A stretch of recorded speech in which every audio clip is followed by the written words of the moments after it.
વટવામાં અસામાજિક તત્વો બન્યા બેફામ। અસામાજિક તત્વો અમદાવાદ વટવા નવાપુરા દરબાર નગરમાં ઘર અને 2 ટુ વ્હીલરમાં આગ। રાજા પઠાણ અને તેના સાગીરતો દ્વારા ઘરમાં કરવામાં આવ્યો હુમલો। શૌચાલયના બાંધકામને લઈને બે પક્ષો વચ્ચે ચાલતો હતો વિવાદને લઈને આજે સવારે થયો હતો ઝઘડો।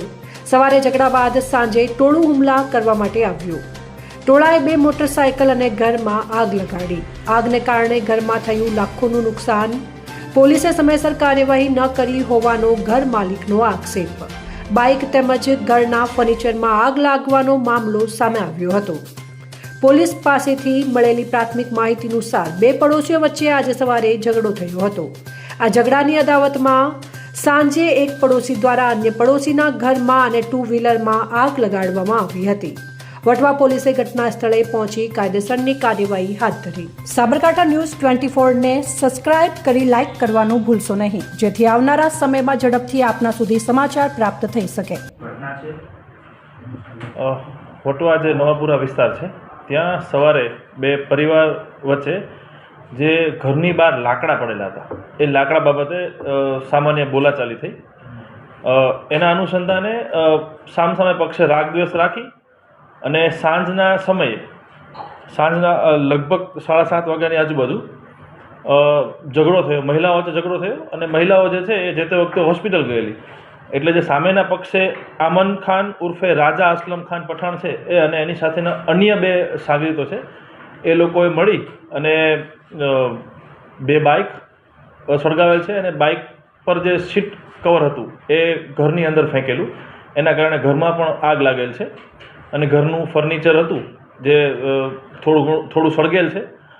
આ ઉપરાંત અન્ય કોઈ જાનહાનિ આ બનાવમાં થયેલ નથી અને હાલ ત્યાં આગ જે છે એ સંપૂર્ણ રીતે કાબૂમાં આવી ગયેલ છે।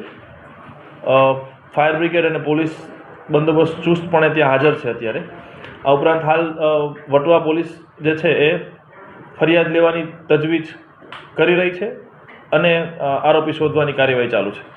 સાહેબ, એક વાત એવી પણ આવી છે કે પેલી તો ફોરેન્સિક ગુનો દાખલ થયો અને જે પીડિત પરિવાર છે એમનો આક્ષેપ છે કે આ જે રાજા છે એ ગેરકાયદેસર પ્રવૃત્તિ સાથે સંકળાયેલા છે અને અનેકવાર ભૂતકાળમાં પણ પોલીસ ફરિયાદ કરી છે અને એ લોકો માથાભારે પ્રવૃત્તિના છે। શું છે રાજા જે છે એ વાસ્તવિકતા છે કે રાજા છે એની વિરુદ્ધમાં ભૂતકાળમાં 6 ગુના વટવા પોલીસ સ્ટેશનમાં નોંધાયેલ છે।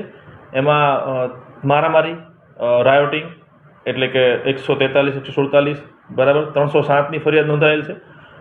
પરંતુ સદર બનાવમાં કોઈ અન્ય કોઈ વિષય નથી। સદર બનાવમાં એ જે લાકડાને લઈને જે માથાકૂટ હતી એના અનુસંધાને જ બંને પરિવાર વચ્ચે ઝઘડો થયેલ છે।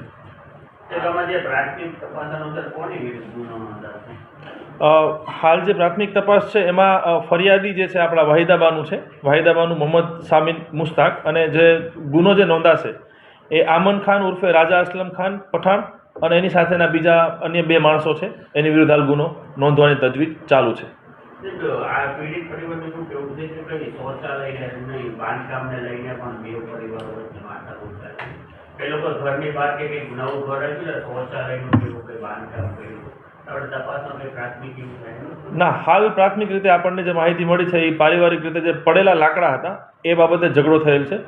આગળ તપાસમાં જે આવશે એ જોઈશું।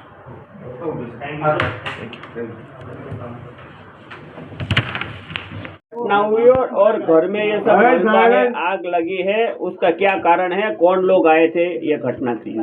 सुबह में है ने, सुबह में वो घर आया, वो घर में कपड़े धो रही थी तो बोले कि भाभी तुम्हारा ये झाजरू बाथरूम गिरा दो, और बोले नहीं तो मैं चैन खप्पा लेके आऊँगा, सब बुलडोजर बोले लेके आऊँगा, सब फिरा दूंगा, बोले सब घर गिरा दूंगा। मैं क्या अभी मेरी सास है नहीं भाई, आवे जब आना तुम, तो ऐसा बोला मैंने तो वो भाग गया और दुकान पे यहाँ से सीधा गया।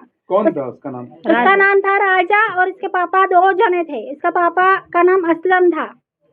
तो फिर क्या हुआ? वो दुकान पे गए तो उसके पापा से जाके है ना बोला, तो उसके पापा ने बोला कि हमने पैसे से खरीदी है जमीन, फ्री में नहीं ली घर की जमीन, तो हम है ना हमारे पास कागज है। तो उसने दुकान में सब बरनी वाली गोली बिस्किट की सब गिरा दी और उसके पापा पे मारझूड़ करने लगा।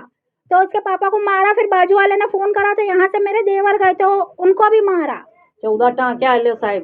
वो बड़े वाले मेरे शोहर को है ना कम से कम छोटे वाले को 15 से 16 टाँके आए सर में, और छोटे वाले मेरे देवर को है 6-7 टाँके आएंगे। दोनों का सर फाड़ दिया, और बाकी तो ये पाँव हाथ में इतना डंडे मारन के भी सीरियस है, इसके पापा को होश भी नहीं हैगा। और फिर ये घर कब जला है ये वारदात? फिर सब है ना 4 बजे मेरे देवर को छुट्टी दी, ये लोग सब आए। हाँ 4 बजे छुट्टी दी मेरे देवर को, तो ये सब घर आए, तो घर वो लेडीज से बैठ रही ली, तो आते सी लेडीजों ने इन पे हमला कर दिया, जैसे घर में घुसे ना ऐसे ही पकड़ लिए उनको। ये 4-5 जने ही थे, एक ही जेंट्स साथ में था खाली। तो ये एक छोटी लड़की थी और 4 बड़ी लेडीज़ा थी, चारों को पकड़ के ऐसे मारे, सब लोई लवाण हो गए। बोलो घर में क्या क्या नुकसानी हुई? बाहर जो 2 व्हीलर पड़ी कुल मिला के क्या क्या जल गई? 2 बाइक आए साहब और 3 साइकिल आए। 2 बाइकें हमारी जल गई है। वो हम अस्पताल में थे, पता नहीं है, बाहर वगैरह है ना, बाहर है ना बाइकें जली, इससे फिर घर में आग लगाई वो लोगों ने। बाहर जली तो कम पड़ रहा उनको, तो फिर अंदर आग लगाई, क्या खबर कैसे लगाई, हम सब अस्पताल में थे, हमको पता नहीं है कि किसने लगाई है। क्या मांग करते हो? पुलिस वालों से तो हम यही मांग करते हैं कि आपसे हमने इंसाफ मांगा तो आपने हमको नहीं दिया। आपको जब बोला था कि हमको वहाँ जाएंगे तो झगड़ा होगा तो आप हमारा साथ देना, तो नहीं आए वो साथ में। यहाँ पे वो है ना नहीं आए। एक पुलिस वाला आया तो इतनी लड़ाई हो रही थी, तो बोलता है कि मैं तो घड़ी निवरा थोड़ी तुम्हारे लिए झगड़ों के लिए। बोले हम निवरा थोड़ी आएंगे न जाएंगे। ये जब वारदात हुई आग लगे घर में कोई था? जब नहीं सब अस्पताल थे। उनका नाम बोलो। वो हमने नहीं देखा, हम सब दवा ये वारदात બેન આ જે શું ઘટના બની હતી અને એની માટે કોણ જવાબદાર ને કેટલું નુકસાન ગયું? સાહેબ ઘટના એ બની હતી કે ઓળખીતા છે મારા, તેમનો સવારે બપોરે કોલ આવ્યો કે 2 જણને ઇન્જર્ડ કર્યા છે, તો તમે એલજી આવો। તો અમે હેલ્પની નિયતથી એલજી ગયા, તો ત્યાં બધા મીડિયાવાળા પણ હતા, અને એક ભાઈને રજા આપી દીધી, બીજા ભાઈ સિરિયસ હતા। પછી ભાઈને જ્યારે ઘરે લઈને આવ્યા ત્યારે અમે મતલબ એ લોકોને મળવા માટે અહીંયા આવ્યા, તો અહીંયા આવ્યા પછી ખબર પડી કે આ બધી પોલીસ સ્ટેશન લઈ જવામાં આવ્યા છે। તો અહીંયા પોલીસ સ્ટેશન હું જ્યારે ગઈ ત્યારે 2 લેડીઝને સિરિયસ મતલબ કન્ડિશનમાં બહુ જ વધારે વાગ્યું હતું, ને જે શાહરૂખભાઈને રજા આપી હતી એમને પણ મારવામાં આવ્યા હતા। તો એના પછી પોલીસ સ્ટેશનમાં જ જે આ રાજા પઠાણ છે એને ખબર નહીં મારો નંબર ક્યાંથી મળ્યો, એણે કોલ કર્યો કે આ લોકોની જેમ તમારો પણ હવે વારો છે। તો મારી પોલીસ પ્રશાસનની જોડે એક વિનંતી છે કે જે આ રીતે ખુલ્લેઆમ એમડી વેચતા હોય, દારૂ વેચતા હોય, તો હર્ષ સંઘવી સાહેબે જે કહ્યું છે કે કાયદામાં રહેશો તો ફાયદામાં રહેશો, તો ખાલી મતલબ એ નોર્મલ પીપલ માટે છે કે ગુનેગારો માટે બી છે આ વાત? એ જરા પ્લીઝ તમે આની ઉપર કંઈક પ્રકાશ નાખવાની કોશિશ કરજો। ને હર્ષ સંઘવી સાહેબને એક જ રિક્વેસ્ટ છે કે સાહેબ આવા પુઅર પીપલ ઉપર બી થોડું ધ્યાન દેવું જોઈએ, કારણ કે આ પણ એક સમાજની દીકરીઓ છે અને એમની સાથે પણ અન્યાય થયો છે ને 2 દીકરીઓને મારવામાં આવી છે। તો તમને રિક્વેસ્ટ છે કે તમે આ એમડીના પેડલરો ઉપર એક કાર્યવાહી કરો, નહીં તો પછી અમે મજબૂર થઈને જનતા રેડ કરીશું। ઠીક છે સર, હું આ જનતા રેડ એવી હશે કે એક અલગ જ હશે, એનું પડઘો પડશે। તો વિનંતી છે જવાબદાર અધિકારીઓ જોડે પણ। ને બીજી એક વાત કે જ્યારે અમે વટવા પોલીસ સ્ટેશનમાં હું ગઈ ત્યારે પીઆઈ સાહેબે મને કહ્યું કે દૂર રહીને વાત કરો। તો શું દૂર રહીને વાત કરો મતલબ અમે કોઈ નોર્મલ નાગરિક કોઈ લેવલ છે જ નહીં અમારું? આ જે લોકોને સેલેરી મળે છે અમારી જીએસટીમાંથી, અમારા વેરામાંથી મળે છે, ને અમને કહેવામાં આવે છે કે દૂર રહીને વાત કરવાની, અમે ફ્રી નથી। તો પ્લીઝ હર્ષ સંઘવી સાહેબ, અગર મારો અવાજ તમારી સુધી પહોંચતો હોય તો જે જવાબદાર અધિકારી છે એની ઉપર બી પગલાં લેવા માટે વિનંતી છે તમને।